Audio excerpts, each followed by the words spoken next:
We have had another two-parter in Ryusoulger, and my life schedule got hectic enough that it's time for me to cover them both at the same time. So, episodes 11 and 12 had the debut of Dime Volcano, our newest Kishiryu not associated with a specific team member, as well as the armor upgrade it provides. Just off the top, this was a really fun two-parter, I think. I loved Dime Volcano as an actual full character. I thought we got some really great stuff out of the villains. I thought our new gear for the Ryusoulgers and for the mecha were really cool, and I thought the team was really fun to observe this time. You know, it was a really funny two-parter, I thought. I thought they really did a lot of good comedy stuff here with the weight of expectations on Melto going up to Dime Volcano when Ko is fighting the imitated versions of his friends, and when it's Melto, he just cuts him down with no hesitation. You know, Dime Volcano himself was funny, especially interacting with Weisel and Creon at points.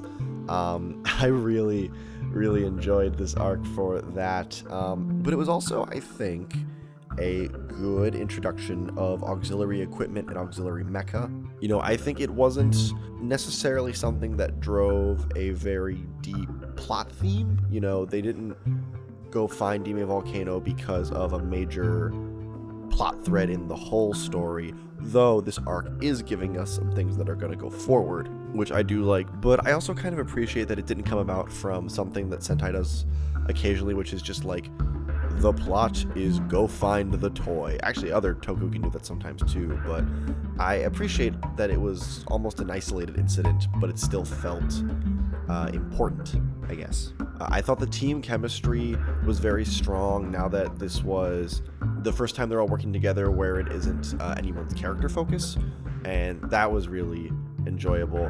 You know, again, their personalities, I think, are still very distinct. They're playing off each other. Again, Melto's the clever one, but then he's also self-conscious. Banbuk saying that he still thinks Ko is being naive by being kind. Ko still being that kind of plucky, I'm just gonna walk up to the problem and figure it out and answer the dumb riddle. Even Tiramigo getting a little character in the second episode where he's jealous of Dime Volcano and he's just kind of sulking. I think everyone's still shining through very strong with personality. I think on the side, we of course have Ui's dad, who had his like trance moment where he talked about Dime Volcano, and that was very interesting. And I know people are theorizing about him. You know, is he the guy in the scarf with the turban from earlier in the show? Could he be a member of the Ryusoul tribe properly? These are interesting questions that I don't have any personal theories on, but I'm very curious to see where he goes, and that was very interesting. On the villain side of things, I think Weisel and Creon were wonderful. I think they were hilarious to watch, but they were also still, you know, as conniving as ever, and that was really enjoyable. We have Gaisorg again, who is showing much more personality than he did in Strongest Battle, and that might just be they didn't have a lot to work with, or they didn't want to give too much away, but you know, he seems like a character already, much more autonomous in a sense. He isn't just looking for the strong people to fight. There seems to be, you know, even if it is more for his entertainment, it felt a little more cohesive and thought out in terms of like what he was doing and why he was doing it. We only got a little bit, so there's still a lot to learn, obviously, but it was cool to see him show up again, and I'm really curious about where they're going to go with him. Aesthetically, you know, he's so similar that I'm sure there are a few interesting directions he could go that will tie him into the Ryusoulger somehow. I do think our Minosaur and the person it was born from were just sort of there because they needed one, and you know, the motivation of wanting to do what you want to do instead of just following expectations is a good thing, but it was just kind of quick and simple and just sort of happened.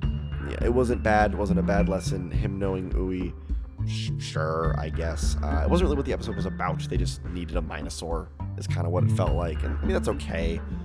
The illusion ability was interesting in that it was just visual, so I like that they at least could figure it out. But then you still have Ko just can't bring himself to hurt his friends. Unless it's Melto. Melto you can hit. I thought action-wise, our new upgrade was interesting. I mean, it's admittedly fairly basic in that it is kind of just fire powers.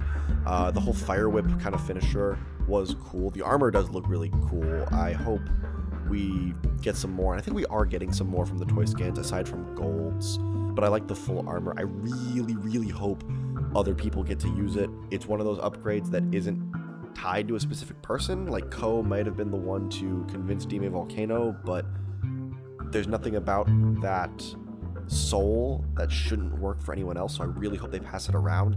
It's just a vest piece. I don't think there'd be a suit issue, so here's hoping. And then the Dime Volcano fight was cool.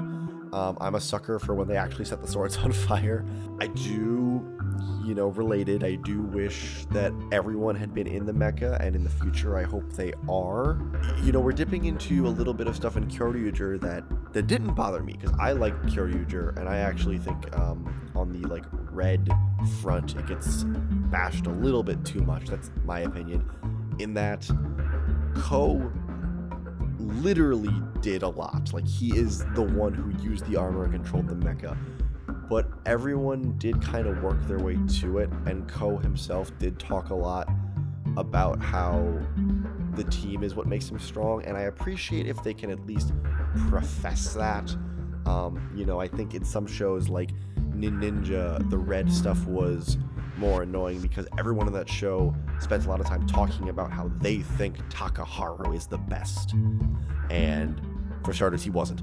But if they could at least try and offer up the themes of teamwork, that's better than nothing in my opinion. I think it's still really early, and if we get farther in the show and it's like, hey, only Ko has used every power-up, that's probably when I'll start being like, hey, can we fix this? But we're not there yet, and I feel okay. I do think we're also now set up for some interesting revelations. I think Sorg is going to add a lot to the pot. Gold is right around the corner, and that's going to be really cool. I think as a first auxiliary introduction, it worked well. It felt like a good standalone arc. Dime Volcano is a great character, just as this sentient creature, more so than the others seemingly, or at least he can talk more. The relationship with the kid was really good. I thought the kid was used well, because when you bring kids into Toku, it can kind of go one way or the other. But I think it was a really interesting way to be like, here's a new toy. It's not necessarily tied to the overall plot, but they peppered in other things that are important. Sorg is introduced during this arc and is part of this arc, and that makes it more important than just the toy. Things like that make it more interesting and a better use of your toy introductions, and I really like that.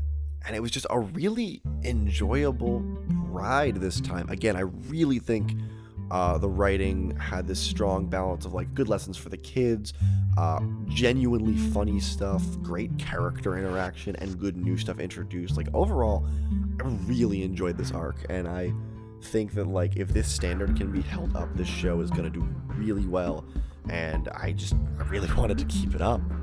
But that's what I think about the whole Dime Volcano arc. I think really great time, really solid arc, looking forward to where we're going, and coming up, we're getting right into more of it with Gold, and that's really exciting stuff. I'm always a sucker for Sixth Rangers. They often end up being my favorites. On a team where I do like everyone at this point, I really hope they can just introduce another person who interacts with everyone well, and I'm really looking forward to where all that's going. But until then, thank you all for listening. Thank you for dealing with how late I am with these on occasion, and I will be back to talk about episode 13 in the near future. So take it easy, everybody.